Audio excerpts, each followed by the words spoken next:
we are. So I put up on the board all the things that need to be done at this point. All right. I'm sure. Oh, I did open it, right? All right. Just what's left at this point. Okay. So remember, you got one more quiz. Now, I don't necessarily recommend putting it off until tomorrow night because I think tomorrow night you ought to be probably studying for this exam, but you do whatever crazy things you want to do. Okay? So then, remember there are two parts that need to be completed. All right? The Unit 4 exam, which is the same as the other unit exams, and then there's a cumulative test. All right? I can't even remember what it's worth. I have it written, I'm positive, in the syllabus, right? Let me quick see. It is worth less than the exam itself. Yeah, there it is. So the cumulative exam is 50 questions worth 50 points. All right, so it's a pretty straightforward, and you can't study for it per se. So I definitely would put your time on this one. It's going to incorporate things that came throughout the entire semester. Maybe obviously put the majority of your time into the actual Unit 4 exam.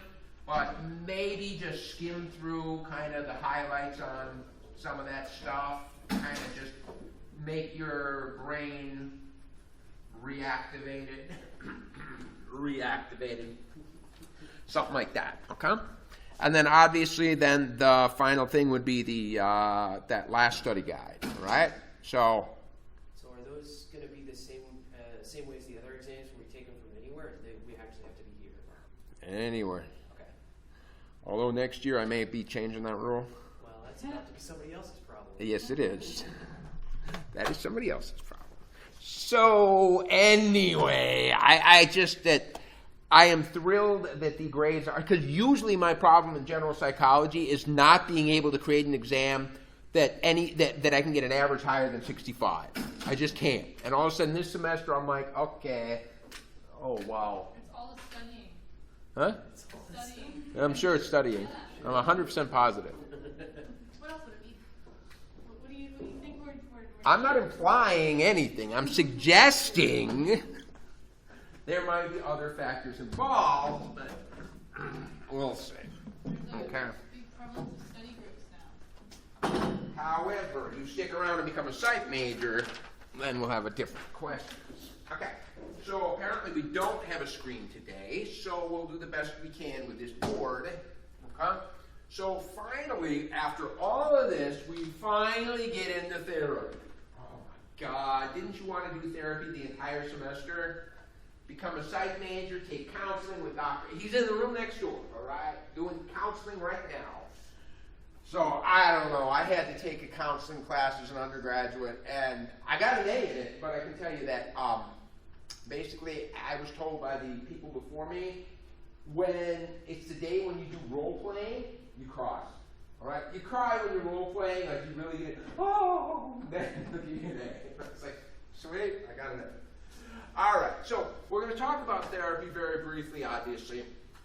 But clearly, in order to help us to understand therapy, we need to start out reminding ourselves what we already sort of talked about. The different ways that people view mental illness. Remember the supernatural approach to mental disorders, the psychological approach to mental disorders, and the biological approach to mental disorders. Because clearly, the way that you view mental disorders will influence the way that you put therapy. I mean, if you have beliefs that mental disorders are supernaturally caused by infestation with demons. Well, then clearly treatment is going to be involved. Get rid of demons, right? It's pretty straightforward, okay? And so, yeah, look at that. That's exactly what some of the earliest forms of therapy were, okay? And so removing, this guy's got the stone of madness or something. I don't know what that is. It's a freaky one. So, yeah, absolutely. Trephining, they called this, that they would cut a hole in the skull and to let the spirits out, okay? And what's crazy is they've found plenty of skulls around that this has happened with, where the person clearly lived through the operation, because the bone shows evidence of healing and they cut. So now they believed they were letting evil spirits out, but you know what? There was at least some truth to this. If you have swelling in the brain, it's going to cause psychotic symptoms. If you drill a hole in the skull, you're going to relieve a lot of that pressure, and the psychotic symptoms are going to be decreasing. And so you know what? It worked, all right? And whatever it could. But obviously other things like bleeding people and beating them, right? Like I said earlier, the idea was if you believe that it's demon possession, then make the body so unpleasant that a demon would not want to stay in the body. Okay? Get them out. Demon be gone. Okay? Philippe Pinel, as we said, the moral treatment movement, and the Salpêtrière Asylum in Paris, as I said, when Philippe Pinel was put in charge, he found that the mental patients were locked up in chains and stuff. And he was like, these aren't prisoners. They didn't commit a criminal act. Why are you locking them up in this criminal fashion? Okay? And so he let them go. He just released the chains. He treated them like human beings. Okay? Housed them in hospitals rather than locking them in an asylum. Okay? Treat them with tenderness, not harshness. Right? So it was really the moral treatment movement which led to the idea of psychotherapy. Okay? We find, perhaps today, I guess, in the United States, mental health treatment is actually kind of sad. Because what happens is your best interest in psychological treatment is not being driven by your best interest. It's being driven by how can the insurance company spend the least amount of money. Okay?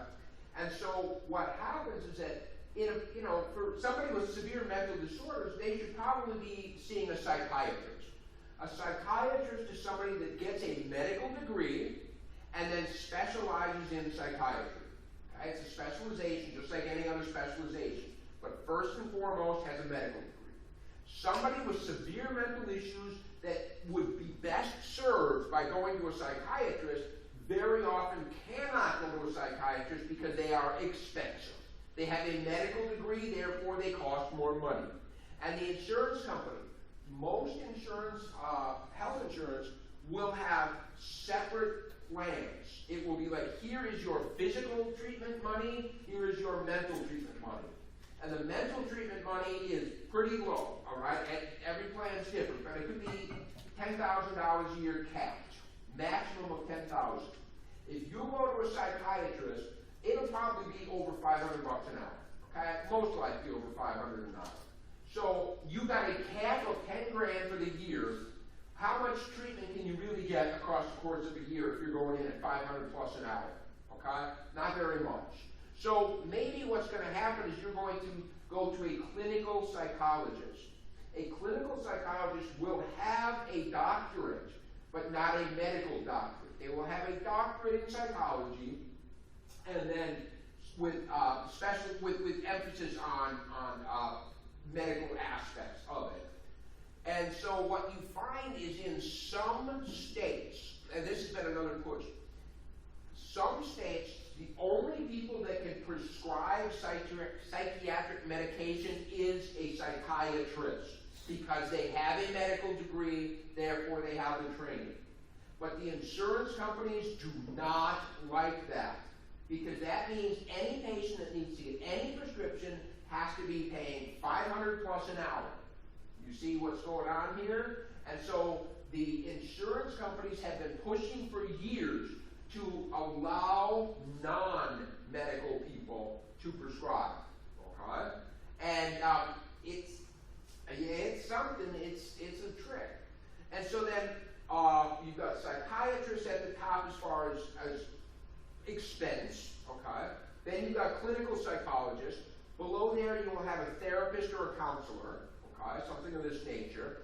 Therapists and counselors have gotten much better in the last handful of years. When I was in college, if you wanted to be a therapist, here's what you do. You put a sign on the door that says therapist, and if you can convince people to pay you, you're good to go, okay? But now it's pretty regulated, all right? In order to be a licensed counselor in the state of Texas, and I don't know, there is quite a few hurdles. You must have a minimum of a master's degree. You must have done this much experience, this much, etc. They have pretty high burden though, and I'm happy. They should have a high burden. Right? But below a counselor or something, then you've got what? Pastoral counseling. Okay? And see what's happening is that people that should be seeing a psychiatrist are seeing clinical psychologists. People that should be seeing a clinical psychologist are seeing therapists. People that should be seeing a therapist are seeing pastoral counseling. Okay, you see the problem here, and it's the insurance companies are. And I mean, I got it. They got to make a profit and everything, but it's pretty brutal. Okay, and that was actually a huge fight in Obamacare. Was should we make physical health insurance and mental health insurance separate? Should be, do you have a right to mental health treatment? I mean, it's rough, okay? So what we find is, of the homeless in shelters, about a quarter have a severe mental illness. Correctional institutions also have a huge number of people with mental illness, okay? So the fact is, a whole hell of a lot of people that should be getting treatment are either getting terrible treatment or getting no treatment. Okay, it just is, and I mean, the burden on it's just so expensive. It's so difficult. I've had some experiences here, and it's like I would like an appointment. Okay, that will be 6 months from now. Okay, 6 months from now, and yeah. All right, moving on. So there's two kind of ways that you can break up therapy. People that have more of a psychological approach to mental disorders tend to advocate for psychotherapy. Those that have a medical approach to mental disorders tend to advocate for biomedical therapies. Tend to. But what's probably more common is this eclectic approach, where it's going to kind of take some medical and some psychotherapies and kind of work together. And so, some people criticize psychiatrists because psychiatrists tend to say, you have a problem? I got a quick solution for you. It's called drug. All right? Take this drug. You take this drug and all your problems will be solved. Okay? And so some in the more psychotherapy view think that is a short-sighted solution. Okay? That it is often found that the best solution is some type of a biomedical treatment combined with the psychotherapy. Okay? Oh my God, Dr. Marvin Monroe. You know this guy? I got him in my office too. He's pretty awesome. Okay? So anyway, what is therapy? Well, here's the original psychotherapy, Sigmund Freud. Sigmund Freud was what am I saying? He was a neurologist, okay? And he had patients that were coming in, and they had what he called glove anesthesia. So they feel, I can't feel anything in my hand, all right? There's nothing in my hand. And it was a common problem. But because he was a neurologist, he knew that there is no physical way you could have the symptom of glove anesthesia. It is not physically possible, okay? And so that led him to believe that you could have a manifestation of a physical symptom from a psychological cause. Because there is no way this can happen. It is not possible, okay? So he puts together his theory of personality, and very briefly we had mentioned him earlier, but remember the personality is composed of 3 parts. When a child is born, they're born with an id, and the id is the gimme, gimme, gimme stuff, right? It's impulsive, it's selfish, give me, I want it. As the child gets older, they develop a second part of their personality, the ego. And the ego's job is to sort of regulate the id's impulsive desires, right? So it kind of shuts down the id. And then finally the superego, which is sort of learned through interaction with society around us, which kind of also helps to regulate the id. And so according to Freud, I mean, the personality is like an iceberg. This is what we see, this is the truth. Okay? All of this stuff is down there. And so his view was this unconscious here, these things down here, even though they're below this level, they're outside of our awareness, but they can still affect us. Okay? They're still there, and they're still going to impact the way we respond. Okay? So yeah, we start life with the id, the ego develops based on the reality principle, and later on the superego, some kind of a morality. So if you remember this little analogy, right? Here is the id, and the id saying, get, I want it, I want it, I want it. And here is the superego, little angel, going, no, we don't do those things. And remember, the ego is the one that sits in the middle that's supposed to sort of try to keep both the id and the superego happy. Okay? The id says, I want it, I want it, I want it. And the superego goes, whoa, no, we don't do those things. And so if you recall, the example we gave earlier was like, the id says, I'm hungry, she's got a candy bar, smash it, take it, eat it, And the superego goes, no, we do not break rules like that. That is not how we behave. And so the ego's job in the middle is to go, I got it. I'll pull out my wallet, take a buck, go down to the candy machine, buy a candy bar. My id's desires are met, I've satisfied the superego's demands. Okay, you see the idea? That's what an ego is supposed to do, make them all happy. But in certain cases, there is no solution. Okay? Remember, one of the classics was when little boys are growing up, they develop a desire for mom. Remember that? The Oedipal complex. And so the id is going, I want her. And the superego is like, dude, no, we don't do that shit. And the ego doesn't know what to do. Okay? And so what happens, according to Freud, is when we have this, that we feel anxiety. Okay? Anxiety is what we feel when the ego's like, I got the id here screaming stuff, I got the superego screaming, I don't have a solution, so you feel anxiety. So one of Freud's famous quotes, anxiety is the price we pay for civilization. Okay? And so the key behind this is that it's a good thing. This means that your id is not doing its impulsive stuff. You see that? That's what that is. Okay? And so when the anxiety arises, the ego uses what they call defense mechanisms. Okay? The ego will then take that anxiety-inducing thought and shove it down below the level of the conscious mind. It's down in the unconsciousness. But remember, just because it's down there doesn't mean it's gone. All right? Because all that crap that gets shoved down there starts to filter up. And the ego has to actively hold it down. Okay? Actively. And so what happens is, and the biggest, by the way, Freud had a ton of different defense mechanisms. The biggest one is repression, right? To repress it, make it go away. But what he said was that that you can get at, though the ego is trying to hold that stuff down, sometimes what's going to happen, let's say, for example, when you're dreaming, okay? When you're sleeping, your ego is kind of relaxed, and therefore all of that crap that got shoved down is going to come up in your dreams, all right? So maybe what's going to happen is slip of the tongue. Sometimes you're talking and you accidentally say the wrong word. Yeah, just the other day, somehow I referred to my daughter as my mother. It was a little weird, okay? And according to a Freudian, that's like, I don't know what that's revealing, but it's super creepy no matter how I define it, right?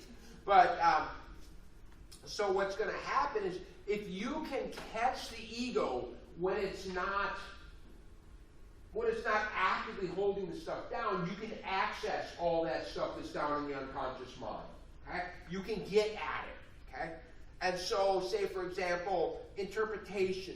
So the therapist is talking to the patient, and all of a sudden realizes, this patient won't talk about his father, right? So maybe that's where the problem lies, And so the therapist's job is to figure out what is going on, right? Resistance, dreams, transference. So maybe, you know, the relationship between the therapist and the patient, and the significant relationships in the patient's life will be put onto the relationship with the therapist, okay?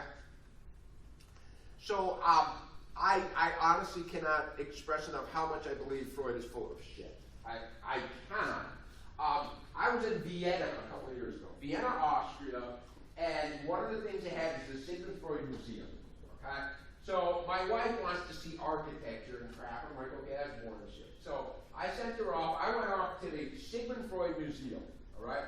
Now, I am not going to pay to enter that museum because that's just, you know, you're paying the enemy. I'm not doing it, okay? But I got a great picture of me right at the museum. Right? I took that one. I got it, all right? Just say it. And then coming back from the Sigmund Freud Museum, back to wherever my wife was, I had to go through Sigmund Freud Park, all right? And you know what they were having at Sigmund Freud Park? They were having a Wiener Festival. In German, the name for Vienna is Wien, W-I-E-N. And so a Wiener, or they would pronounce a Wiener, would be a person that lives in Vienna. So it was, you know, it was celebrating the city, but as an American, it was Wiener Festival. And I tried so hard to get the picture where I had the Wiener Festival sign and Sigmund Freud Park. There was no angle I could capture the two at the same time. Oh, that was glorious. And so now, what happens now in psychoanalysis is this. You're having problems. You're manifesting psychological, in fact, one of the biggest things is he did most of his early work with women, all right? Women that were experiencing hysteria. Have you ever heard the word hysteria? It's an old term for basically crazy, and it comes from the Latin word hyster, which is uterus, and the idea was hysteria comes because women have uteruses. I'm not making it up, I'm just telling you the past, okay? I did not say that. And so what happens is you're having problems, you don't know why you're having problems, and the reason is down here. The therapist, psychiatrist's job is to figure out what's going on down here, using resistances, dreams, etc. And what you should do essentially is find all of these sources and just rip them out. I mean, reveal them. It's almost like the goal of psychoanalysis is like an emotional vomiting. All right, to find all of the crap in the unconsciousness and just whoo, and it'll be the most painful experience you can have because it's all going to come out in one shot. But once it's out, you should be pretty much done. All right, you should be good to go. Right? So it's, I don't know what to say to you. I'm just moving on. Well, it turns out that traditional psychoanalysis takes years and years and years with a psychiatrist, which we've already determined is incredibly expensive. So clearly, traditional psychoanalysis is for the super rich, okay? The super rich people. So instead, psychodynamic therapy attempts to take the ideas from traditional psychoanalysis and speed up the process, okay? So rather than, see, in traditional psychoanalysis, the physician kind of sits back and is just passively listening to what the patient says. In more of a psychodynamic therapy, the physician is much more active, is speeding up the process. Rather than waiting for it, they'll make some leaps and some jumps to make it happen faster. But ultimately, it's the same basic idea, is to just get some kind of an emotional vomiting, to just woof it all out, okay? To just do it faster, okay? Behavior therapy. So we're completely switching gears with behavior therapy. And behavior therapy is 100% built on the principles of learning. And it all came from John Watson, okay? And John Watson, you know, remember John Watson from classical conditioning with Baby Albert? Remember poor baby scared the shit out of the baby, and then the baby's afraid of rats. And yeah, so he basically says something pretty powerful. He says, you know, the majority of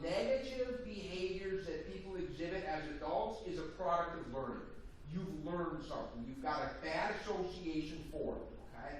You're afraid of bees. Why are you afraid of bees? Because when you were a kid, your mama started screaming when she saw a bee. And you're like, now you associate bees with fear, all right? And so it's just bad learning. You got it? So anything that can be learned can be unlearned. Got it? That's the whole principle of behavioral therapy, right? Behavioral therapists think the problem is, the behavior is the problem. You've got a little boy, and the boy is starting fires.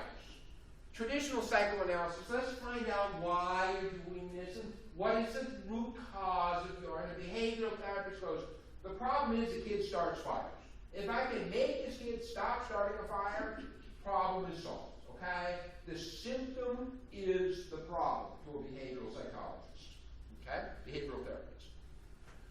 All right. So we refer to this thing called counter conditioning. And so as we say, anything that can be learned can be unlearned, right?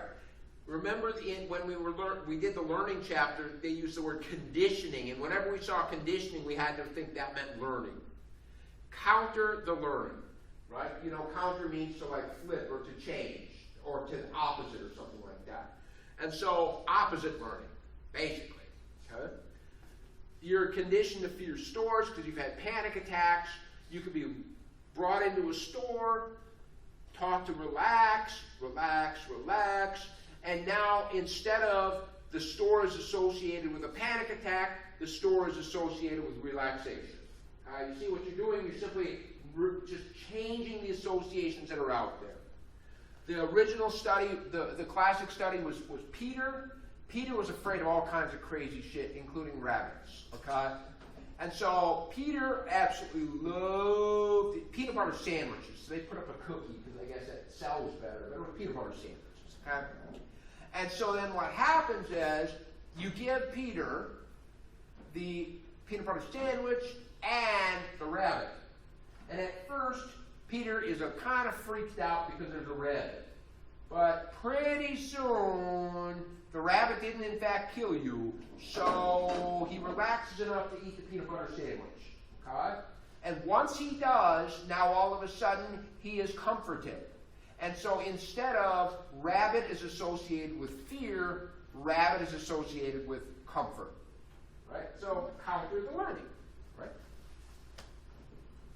I like it. Versions of behavior therapy. Okay? Because sometimes, in fact, they, again, didn't tell the entire story, because what happened with Peter was, on the first day they brought him in, and he's sitting here with his peanut butter sandwich, and the rabbit is in a cage on that end of the room. And Peter's kind of annoyed and kind of bothered by it, but it is all the way over there, and he eats the sandwich. The next day they moved the rabbit 3 feet closer, peanut butter sandwich, rabbit, like now, until they moved it closer, closer, closer, closer. So they did not just smack him with a rabbit, right? That's kind of ruthless. And so that's a version of systematic desensitization, okay? So instead of taking the thing that you're so deathly afraid of and just whip it in your face, let's take tiny little baby steps to get there, okay? Small steps towards it. And at each step, the idea is, at each and every step, you do not remove the rabbit until his fear has dissipated, right? Because the whole idea is unique. It was rabbit is associated with fear. We now need to change it to rabbit is associated with calm, relaxed, and pleasant. Okay? So, good stuff. Sometimes virtual reality is used in cases. They're using virtual reality therapy a lot in post-traumatic stress disorder, for sure. But you can then, in a safe environment, expose people. It's related to systematic desensitization, so baby steps to get to the thing you're afraid of. Operant conditioning can be used also in therapy situations. I mean, the simplest one is a token economy. And in a token economy, which was actually, they were used pretty prevalently in mental hospitals, what you do is the patients in a mental hospital, just because you've cured them, all right, doesn't mean they're ready to go out. because many people have been institutionalized nearly their entire life, and so even if they're cured, you put them out on the street, and they're like, I don't know how to pay a water bill. What are you kidding me? How am I going to function in an apartment on my own when I've never been asked to make my own food? And I've never been asked to, I don't know these things. And so what you do is, in an institution, while institutionalized, you use a token economy to promote those behaviors that people will need to exhibit when they leave the institution. Okay? There is a lot of criticisms to token economies, but the fact is, token economies can modify behaviors, right? I mean, we use these in grade schools all the time. I mean, how many sticker charts did you have when you were in 2nd grade, right? Or prize buckets, or in my daughter's grade school, bucket filler tickets, right? They're trying to promote good behaviors. And you were caught being good today. I love that. You know what you get if you're caught being good? You get a bucket filler ticket, which you get to proudly walk down to the office and you tell the secretary and receive a free ice cream coupon. Then you put the ticket in the bucket, all right? And at the end of the week, they draw a name, and whoever is lucky enough gets to read the Friday morning announcements. That's the prize for being good. I'm just saying, okay? However, behavior modification is also sometimes used. I watched a very interesting video one time of a profoundly mentally retarded man. I mean, we're talking an IQ of like 15, okay? This person cannot function in any way, shape, or form, will be 100% institutionalized. This person, for whatever reason, inflicted self-harm, all right? Constantly would poke and break the skin, just always breaking the skin. And in fact, it was so bad that this guy would even take, like, this is a different age, the aluminum foil from his cigarette wrappers, and he would roll it into a really sharp point and jam it through his skin. So this guy had to literally be strapped to a bed all day long. All right, that's this guy's life, strapped to a bed. A behavioral psychologist walks in and says, you know what? We can modify this behavior. And so what they did was they identified something that he loved. He loved cold coffee. I don't know why, but this dude loved cold coffee. And so what they would do is they put a cigarette wrapper on the table, and then they waited until he didn't touch that cigarette wrapper for 10 seconds, and then they gave him coffee. And then eventually they made him wait 20 seconds without touching it. Gave him coffee. So every time he would reach for it, they would move his hand back, right? And if you would reach for it, move your hand back. So you got to go 10 seconds without reaching for the cigarette wrapper, you get cold coffee. 20 seconds, you get cold coffee. And so they raised the standard up and up and up, and pretty soon this patient was no longer inflicting self-harm, and to the degree possible, he now has the freedom to do, I don't know what freedom you're going to have, but I mean, you're not strapped to a bed every day. So pretty clear. Some people find this to be incredibly offensive because it's treating human beings as though they're some kind of a mechanistic machine, rather than individuals with human rights. It sort of takes away dignity, is the belief. But if the alternative is to be strapped to a table 24 hours a day, I think that that's not a bad alternative. Okay? Another behavioral modification I heard one time, actually it was hilarious. They had a patient at a hospital that had a problem with hoarding. All right, they would hoard towels. So every day that they would go in and they would take another towels, couple of towels. And so what they did was they used something that's called flooding. And so every day, this patient was hoarding towels, but they would bring a pile. Here you go. I see that you really like towels, so here's some towels. Oh my God, the greatest thing this guy could ever imagine. And on the second day and the third day, and also like, I don't need these towels. Why are you giving me these towels? And they stopped his behavior by flooding him with the thing that he was doing. Okay? So lots of different techniques. So you got the classical conditioning, you got the operant conditioning, and then of course social learning, which is the third major type of learning. And so you find modeling. In modeling, what's going to happen, and there's different versions of modeling, but where the therapists themselves will model the behavior in front of the patient. So if a patient is deathly afraid of snakes, then the therapist will literally hold the snake, interact with the snake, show the patient, look, I'm not panicking, there's no anxiety involved, something like that. Symbolic modeling, again, this could be on a video rather than in person. We find graduated modeling, and again, this would be like, first the therapist, is touching a picture of a snake, and then the therapist is in the room with the snake, and then the therapist is touching the snake, and then the therapist is, I don't know, wearing it in a weird fashion or something, okay? I don't know. Participant modeling is obviously, the best, where clearly you're going to get the patient themselves to interact with the feared object, okay? But one that I find fascinating to me is videotape self-modeling.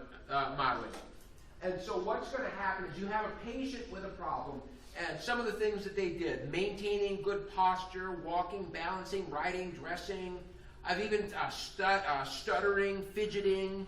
I've even heard like tics. Some children get one of these things. Okay? What you do is you videotape a child, and then you edit the video to remove every single one of the tics. And so the child then watches a video of themselves not performing that behavior, all right? And it's pretty impressive because one of the clearest principles we learned from social learning theory was that children will imitate people that are more similar to themselves, okay? And who is more similar to yourself than literally yourself, all right? So that's pretty good. And it's pretty impressive. And apparently it's watching the tape and making the tape in the first place that were crucial. Okay. Cognitive therapies. Cognitive therapies, and again, so now we have psychoanalysis, we have behavioral therapy, and now we got cognitive therapy. Now, cognitive therapy, though I will 100% tell you I am not up on my cognitive therapy, so I can just give you the incredibly this one. But it goes kind of like this. Bad shit happens to everyone, okay? Everyone fails tests. Everyone loses their cell phone. Everyone has a girlfriend dump them. Everyone has this. But guess what? It's not we talked about this in the stress chapter. It's not the event itself that necessarily is what counts. It's your interpretation of that. Remember that? It's the way that you perceive that event. So if you have an exam in front of you, it's hard for everyone. It's up to you to interpret that. Is this something that I should just get my stuff on, get it done, or is it something that's overwhelming to me?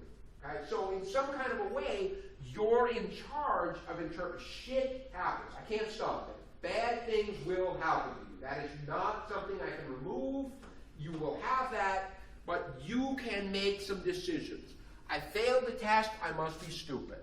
I failed the test, you know what? I can do better. Okay? Guess which one leads to clinical depression and which one doesn't. And so cognitive therapy essentially, new adaptive ways of thinking, all right? This is depression, this is not. Okay? A version of therapy is to combine cognition with behavioral. Okay, so it's more of an eclectic kind of an idea. So put the two together. So cognitive behavioral, people with OCT are led to resist the urge to act, behavioral, as well as to learn to manage obsessional thinking, cognitive. Okay, so you've got the two different components working together as a therapy. And now, humanistic therapy.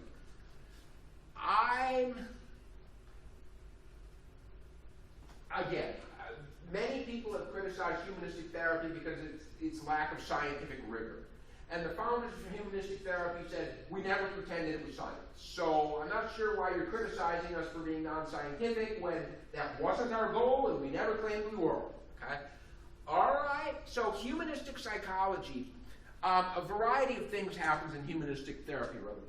And I guess the one I like to, it comes out of Abraham Maslow's hierarchy of needs. We talked about that in motivation, we talked self-actualization. And remember, Abraham Maslow says all human beings, when they're born with a purpose. And what happens is we're motivated to achieve that purpose, right?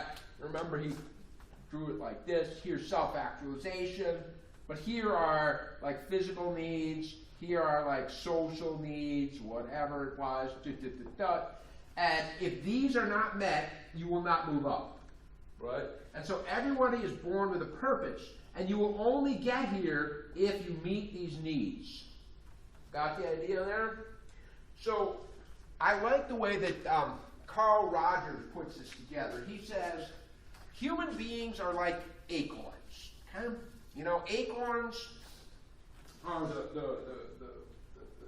the seed which grows into an oak tree. Okay? He says, human beings are like acorns. Everybody is born with a potential, with a purpose, with a reason for existence. The reason this acorn exists is to become an oak tree. Okay, pretty straightforward. But what happens if that acorn is dropped into a gravel field? Maybe that acorn will sprout, maybe a couple of branches, but it won't be this wonderful, glorious thing, now will it? Okay?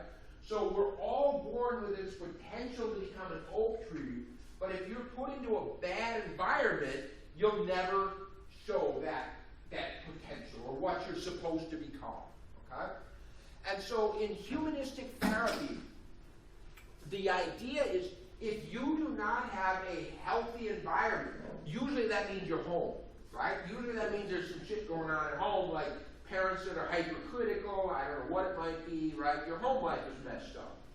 And so the goal is to create an environment with to help. See, now, number one, they do not call people in humanistic therapy patients. They do not call them that. Using the word patients implies that there's an illness, all right? And the key is there is no illness here. You simply are being, something is interfering with your ability to express your maximal potential, all right? And so the goal is to provide an environment where in fact, an environment with what unconditional positive regard, that's my favorite word, okay? An empathetic relationship, genuine. So the idea is in so many people's homes, okay? They don't have genuineness, all right? That is genuine, like, be truthful, all right? I mean, you do not have to smile all day long in humanistic therapy, all right?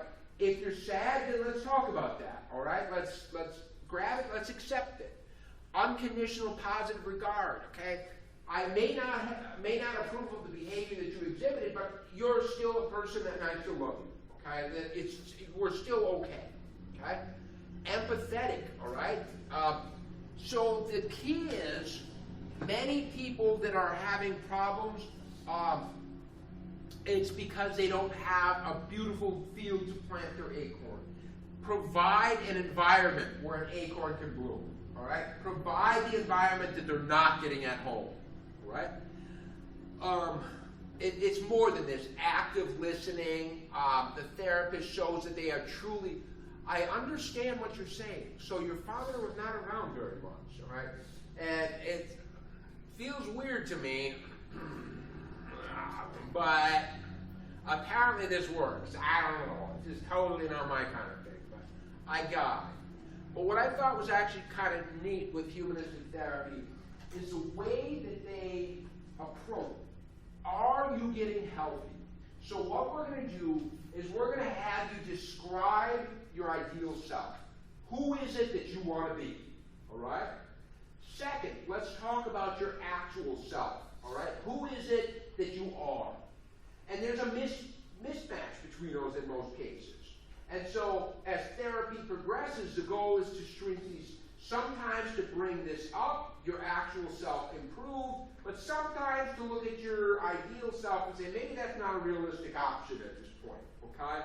And so if you can match your actual self and your ideal self, you should be perfectly healthy, okay? And again, it's not just improving you, but it's sometimes taking these ideals that you have that are not possible. As long as you have this goal in life, I'm going to do it, but it's not going to happen, you will be miserable, okay? Let it go, all right? You will not do those things. So, that's all right, it's cool. All right, so different forms. Yeah, I wanted to move into that a little too. In fact, I have that in the last section. Okay, so the biomedical therapies, as we said, there was this recognition that there was a connection between biological things and psychological things when people that had syphilis, if you get syphilis for years and years and years and you don't treat it, eventually you go crazy, okay? And so clearly, physical disorders can lead to psychological outcomes, absolutely, okay? And so that was really what made him think about it in the first place. You find the most obvious of the biomedical therapies being drug therapy, okay? So psychopharmacology, the study of drug effects on behavior, mood, and the mind. We find that drug therapies have been amazing. They have alleviated the mental health problems of so many people. But what happened was, see, here was state and county mental health hospital residents. So you can see from 1900 up to here, 1950, clearly that this was a huge positive trajectory on the rise. Okay. Then they introduced antipsychotic drugs. Okay. And look at that. There was long-term mental health hospital, because these are basically people with schizophrenia. That's pretty much what this is. And look at that. What happened, though, is all of these patients were no longer exhibiting symptoms. But remember, I already said it. They don't know how to balance a checkbook. They don't know how to turn the water on through the water company. I don't know how to do that, you know. And so up goes, down goes the patients in the mental hospital, and up goes the homeless population. All right. So there's a nice homeless population trend to go right on top of it.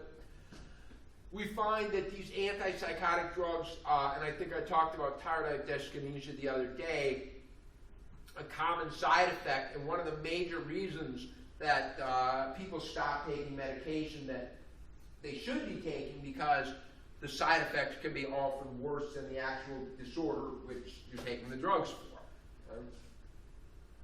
So there's some major categories of drugs. Antipsychotic, clearly used for schizophrenia, hallucinations. And what they do is they basically block dopamine. And if you recall far earlier in the semester, I had said, if somebody has high levels of dopamine, I predict they will be exhibiting symptoms of schizophrenia. If somebody is exhibiting symptoms of schizophrenia, I predict they have high levels of dopamine. If you block the dopamine receptors, you will reduce the schizophrenic symptoms. Sensible.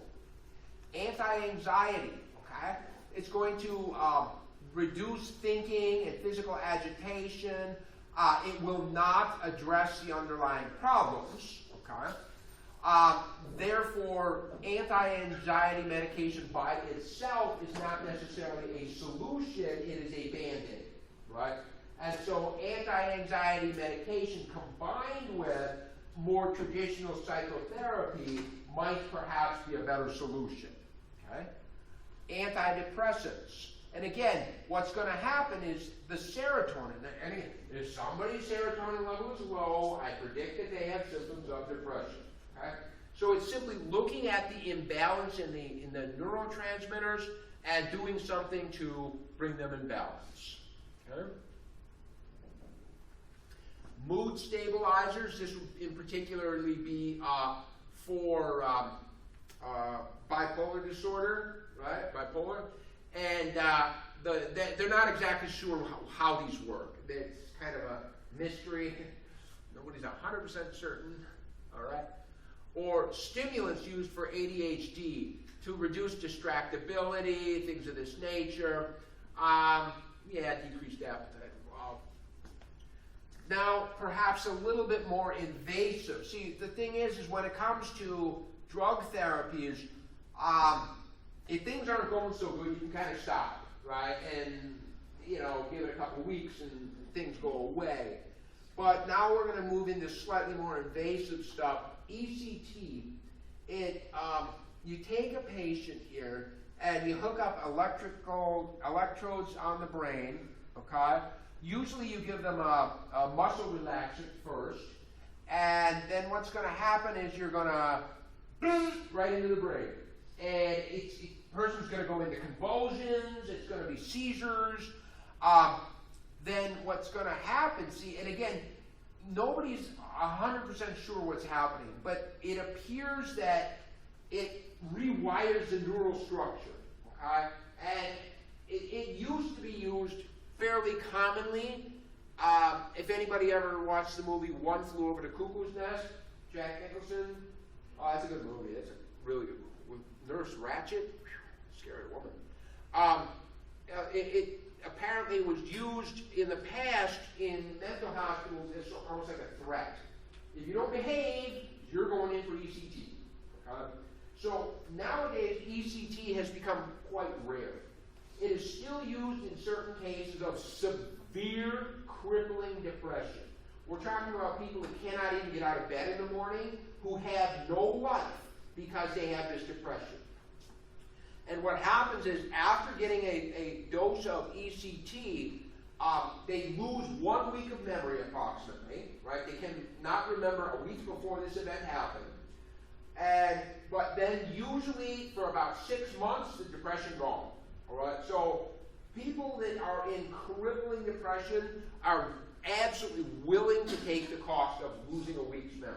They're willing to do that for what the benefits are. But you got to be in some pretty bad shape to lose a week of your life by doing that. A similar idea to ECT, which is getting a little more traction, is repetitive transcranial magnetic stimulation. And the same kind of a way that this seems to be rewiring, or it literally almost redirects the direction of the neurons. It's kind of an odd thing. I've seen a slice of brain tissue from a patient right after ECT, and all the neurons are in perfect lines, all right? They just line up. But it's basically the same goal here, that you're trying to realign the connections, but what you're doing is using magnetics instead of electricity, and you're being much more localized. Whereas ECT is going to zap just indiscriminately, the entire brain gets zapped. Whereas in here, it's much more localized to only one spot. Okay? So clearly fewer side effects involved. All right? On its furthest extreme, you can do psychosurgery. Now, this is like irreversible. Okay? Once this happens, it's over. And so lobotomies were, again, used in mental hospitals almost as a threat. All right? If you don't behave, there's only one solution, lobotomy. All right? Lobotomies, what happens is that you disconnect the frontal lobes from the rest of the brain, and it will lead to extreme calm behavior. A patient that is now incredibly calm.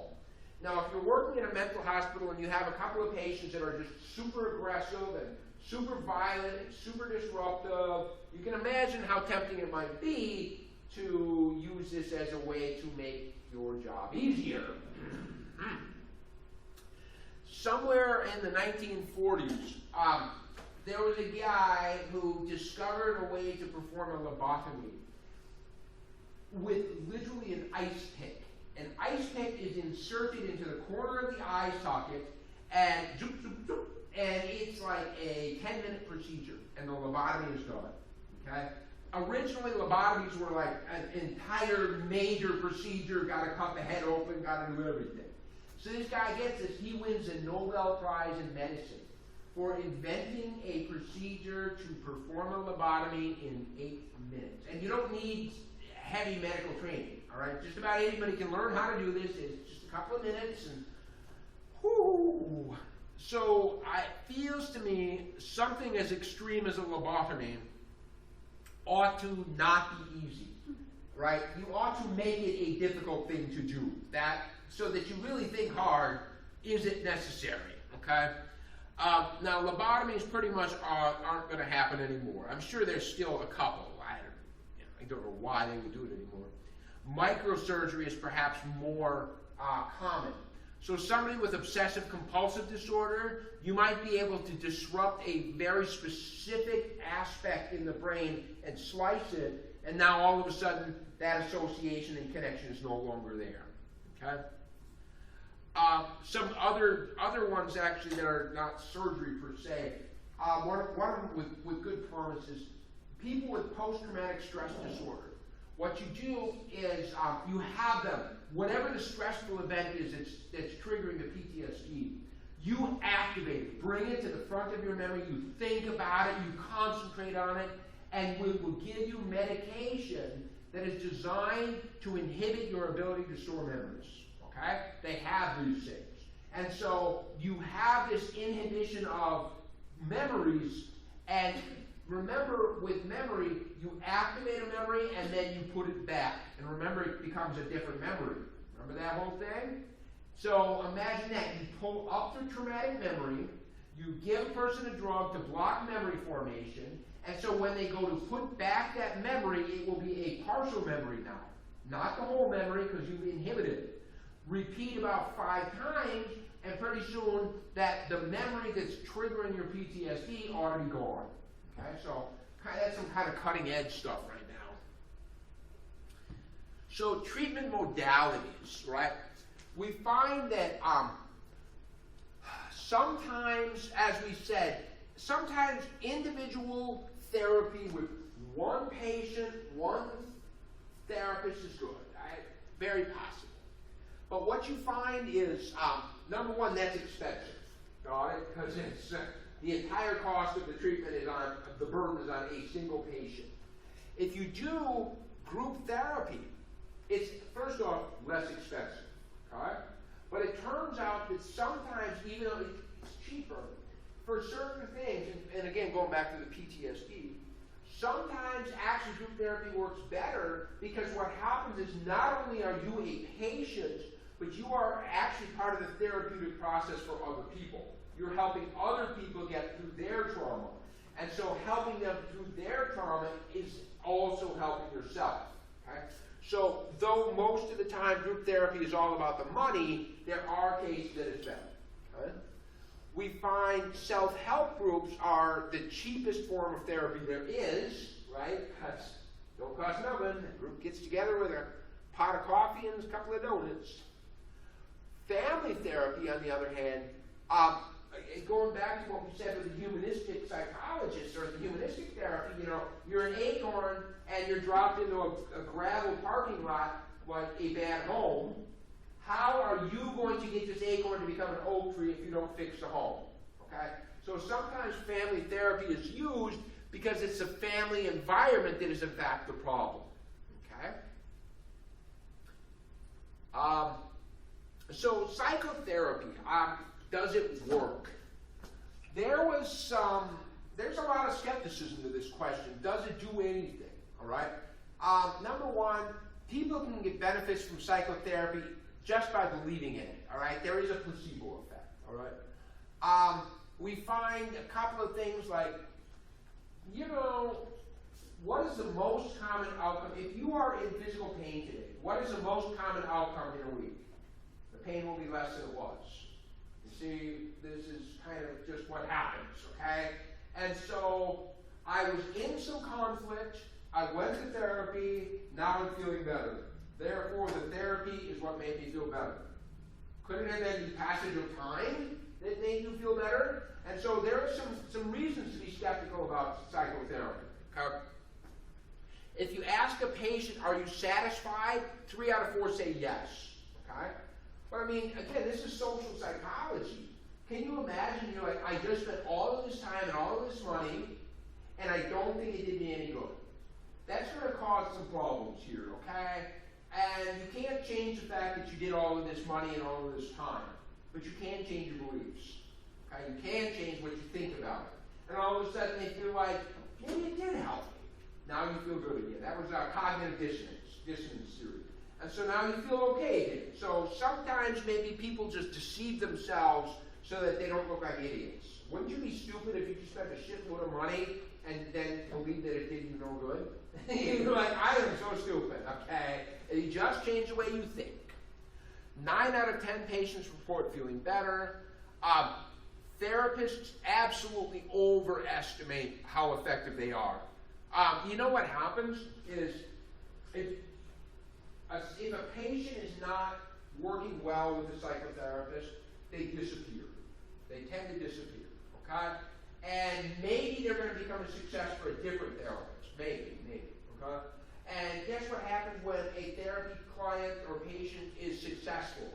They send you Christmas cards and pictures, you can put them all over your wall, but the ones that weren't successful just sort of, right, you get it? They're just kind of gone.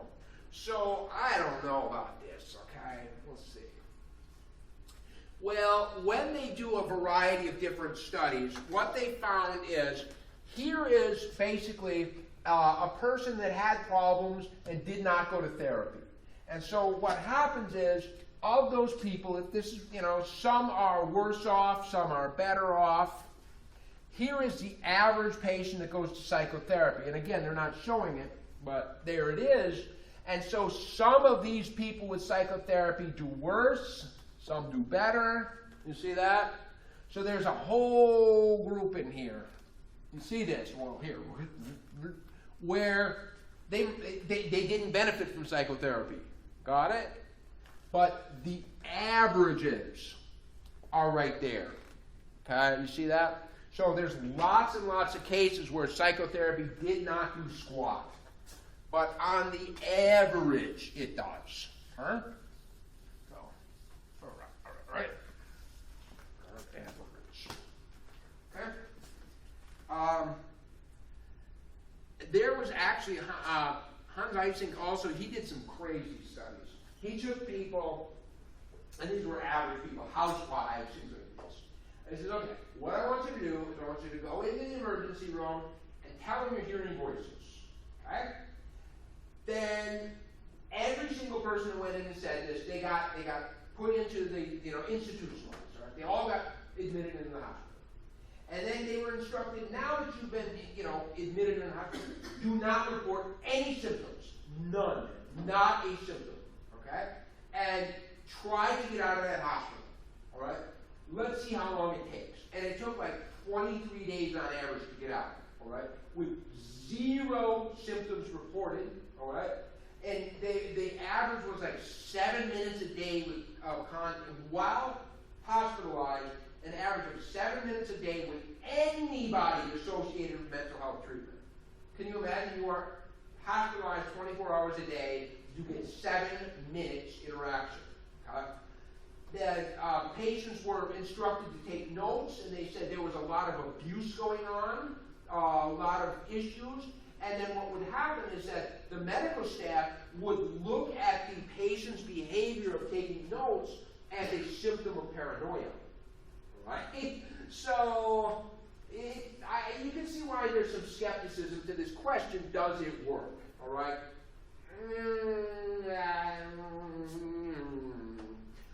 All right, well, there's some alternative therapies out there, including like therapeutic touch. People believe that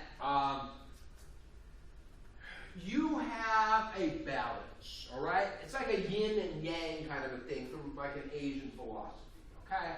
And what happens is the universe needs to have a balance with a yin and a yang. And if you're out of balance, there's going to be a disruption. And it's the same thing with your body. If you're out of balance, then you're going to be ill. And so the job of a person with therapeutic touch is to sense your energy aura and to realign it. Okay? You got it? Real light. A 5th grade girl here, 9-year-old, 4th grade girl, she thought this was a load of shit, so she wants to prove it's wrong. She goes, if I have an aura that you're going to balance, then look at this. I'm just going to put you in here, and therefore you should be able to tell where, which hand am I holding mine over, right? Because you can feel my aura. She has cannot do it. 50-50, right?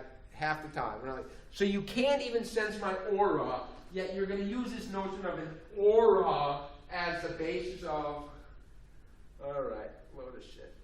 Light exposure therapy actually does have some truth to it. And the body needs, all right, in particular serotonin. Remember we said low levels of serotonin, depression. Turns out that in order to produce serotonin, your body needs certain raw materials, okay? And one of the biggest raw materials your body needs is sunshine. The vitamin D from the sunshine is one of the raw materials to create serotonin. Therefore, during winter months, that the rates of depression go up.